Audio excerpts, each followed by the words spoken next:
Hari umugabo wari ufite abagore bane. Uyu mugabo yakundaga abagore be bose, yarabakundaga cyane. Gusa yakundaga umugore wa kane akamurutisha abandi bose. Uyu mugore yari akiri muto kuko yamushatse nyuma y'abandi bose. Yari afite ubwiza butangaje, mbese niwe yakundaga kuruta abandi. Yamufataga neza, akamwitaho kuruta abandi, ndetse akamuha buri kimwe cyose akeneye kuruta abandi. Uyu mugabo yakundaga umugore wa gatatu kuko uyu mugore yari afite ubwiza, akagira uburanga butangaje. Akaba ari we yerekana mu nshuti ze, akamwerekana nk'umugore we, akamuratira be bose, ndetse akanahorana ubwoba yuko abandi bagabo bazamumutwara. Mbese mu bagore be bose uyu wa gatatu niwe yafuhiraga cyane kuruta abandi. Uyu mugabo abagore biwe bose, buri umwe muri bo hari itandukaniro yamuhaga ugereranyije n'abandi. Uyu mugabo ndetse yakundaga umugore wa kabiri cyane. Iyo yabaga atari kumvikana n'abandi bagore be bose, uyu we babaga bari kumvikana. Ikibazo cyabaga cyabaye, yatahaga uyu mugore. Uyu mugore akaba ari umuhumuriza, akamwomora inguma. Mbese niho yahungiraga ibyo bibazo. Rero nawe byatumaga amukunda cyane, akamukundwa akaza. Ariko ibyo byose akabikora mu ibanga rikomeye, bikamenywa nawe ndetse n'uwo mugore ubwe gusa. Uyu mugabo yakundaga abagore be bose uko ari bane. Mbese yakundaga umugore wa kane, agakunda umugore wa gatatu, agakunda umugore wa kabiri. Ntibyatumaga adakunda n'umugore we wa mbere. Umugore we wa mbere yaramukundaga cyane. Umugore we wa mbere yamushatse ari mwiza cyane, yari afite ubwiza butangaje akimushaka. Uyu mugore yari afite uruhu rwiza cyane, yagaragaraga neza mu maso. Ariko uko bagendaga bamarana iminsi, uyu mugore yagendaga ahinduka. Uyu mugore we wa mbere yaramukundaga bya ndani. Iyo yamugeragaho, uyu mugabo yageragezaga kuba inyangamugayo imbere ye, akaba umunyakuri, mbese akamufata neza mu buryo butangaje. Muri make, uyu mugabo abagore biwe bose uko ari bane yarabakundaga. Umunsi umwe rero uyu mugabo yararwaye, araremba cyane ku buryo muri we yumvagamo ko isaha ari isaha ashobora gupfa. Muri we yaribwiraga ati, nubwo ngiye gupfa ariko mfite abagore bane, kandi muri aba bagore banjye bose uko ari bane hagomba kuvamo umwe akamperekeza, mbese tugapfana. Akimara kwibwira ibi, uyu mugabo yahise yibaza ati, ninde ugomba gupfana nanjye? Ninde ugomba gupfana nanjye mwaba bagore banjye bose? Ese ni uwa mbere, ni uwa kabiri se, ni uwa gatatu, ese ni uwa kane? Uyu mugabo yibajije ibibazo byose, arangije afata umwanzuro ati, reka mpere ku mugore wa kane, ndebe koko ushobora kwemera gupfana nanjye. Ahamagaza umugore wa kane. Umugore ahageze amusaba ko yakwemera gupfana nawe. Akimara gusaba ibyo, uyu mugore yaracecetse, ntiyagira icyo avuga, arahora rwose. Arangije arahindukira arigendera. Uyu mugore amaze kwigendera, umugabo byaramucanze, byaramurenze, ariko ntiyacika intege. Yahamagaje umugore wa gatatu. Umugore wa gatatu we araza. Ahageze n'ubundi amubaza cya kibazo gisa neza n'icyo yabajije umugore wa kane. Uyu mugore wa gatatu akimara kucyumva, yarabanje ariyumvira, aratekereza. Amaze kwiyumvira arasubiza ati, ubuzima bwari bwiza, bwari bugeze aho buryoshye, ntabwo najyana nawe, ahubwo ukimara gupfa ndahita nkingirwa undi mugabo, mbese igitinze n'urupfu rwawe. Arangije nawe arigendera. Umugabo arumirwa, ariko ntiyacika intege.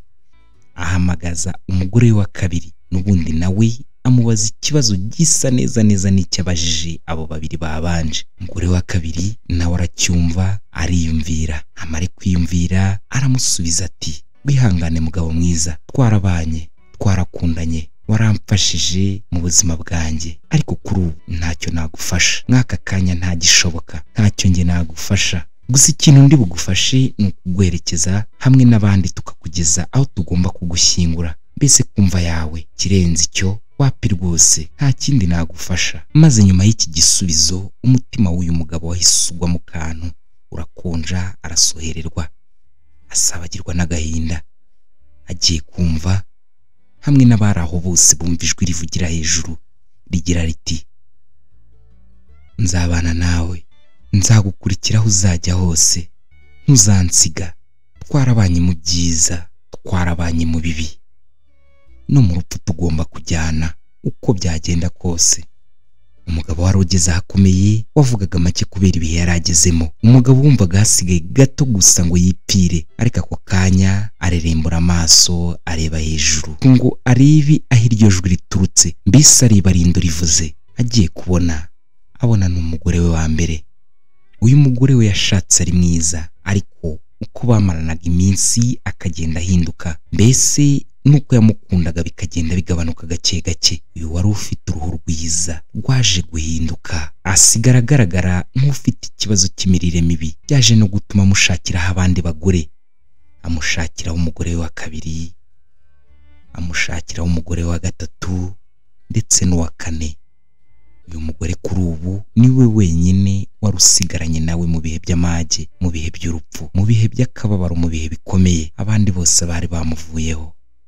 Niwe wamuhumurije, niwe wari tayari gukomezanya nawe no mu rupfu, niwe wamuhumurije umutima, niwe wamubwiye amagambo y'inkomezi mu gihe abandi byari byanze. Ese wowe kuri ubu ufite abagore bangahe? Ese mu bagore bose ufite uwakwemera gupfana nawe ninde? Ijambo rikuru, ijambo ryahindura ubuzima. Buri muntu wese kuri iyi si afite abagore 4. Ese ni bande? Nabahe? Umuntu kuri iyi si afite umugore wa 4. Umugore wa 4 ni uyu mubiri twambaye, ubusa neza, ukawusiga, ukawuzimanganya, mukabana mu bihe byiza, abantu bakabona ubwiza bwawe kubera umubiri, ukabana neza iyo ukiriho. Ariko iyo upfuye uyu mubiri uragusiga, ntabwo ushobora gukomezanya nawe. Iyo igihe gitoya gishize upfuye, uyu mubiri urabora ugahinduka urwondo, mbese ukagusiga.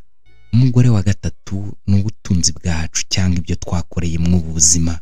Ibura bishaka mukabana, ibi biguhesha ishema mu bandi, aho ugiye hose bakaguha icyubahiro kubera ubutunzi ufite. Ariko iyo upfuye ibi byose urabisiga bikaba iby'abandi. Umugore wa kabiri ni imiryango yacu dukomokamo, inshuti zacu, abavandimwe bacu. Abo bose turabana mu buzima bwacu bwa buri munsi, tukagendana buri munsi, tukabana mu byiza ndetse no mu bibi, rimwe na rimwe yewe tukabana mu bibi birenze. Ariko iyo tugeze mu gihe cy'urupfu, izi nshuti nazo zirigendera zikadusiga, turakomezanya zikatujyana aho bagomba kudushyingura. Twagerayo zikatuvuga imigabo n'imigambi, zikatuvuga ibyiza twazikoreye, zikatuvuga imyata imbere y'abandi, zarangiza zikaturenzaho agataka, zikigendera zigasubira mu rugo. Rimwe na rimwe iyo bageze no mu rugo bahita batangira kugabana ya mitungo imwe washatse kuvuna, aba nibo bayigabana. Nguwo umugore wa kabiri. Umugore wa mbere ni ubugingo bwacu, akenshi ntitubuha agaciro, twita ku bindi, ubugingo tukabwirengagiza. Mbese imirimo n'ibikorwa dukora hano ku isi ntitubyitaho, ahubwo duharanira gushaka iby'isi, tugaharanira gushaka umutungo, ariko tukirengagiza ikijyanye n'ubugingo. Ariko nubwo tutabuha agaciro, nibwo bwonyine bubasha kubana natwe mu buzima, ukabana natwe turi bazima, ndetse ugakomezanya natwe niyo dupfuye, ukajyana natwe aho batujyana kudushyingura, tukadushyingura, ariko bwo bugakomezanya natwe. Umugore wa mbere. Umuhanga Karma nawe yaravuze ati, yitegereje ibi byose arangije avuga mu magambo make agira ati, ibikorwa byawe n'imirimo yawe nibyo bizaguherekeza bibane nawe. Duharanire gukora ibikorwa byiza, duharanire kugira imico myiza, duharanire kugira ubugingo buzima. Niba wumva inkuru gushimishije, ntiwibagirwe gukanda subscribe ku muyoboro wacu wa YouTube. Tujye tubana mu nkuru nk'izi ngizi, ntuzigera wicuza kubana natwe. Urakaza neza mu kiganiro Isi n'Ibyayo, uhawe ikaze.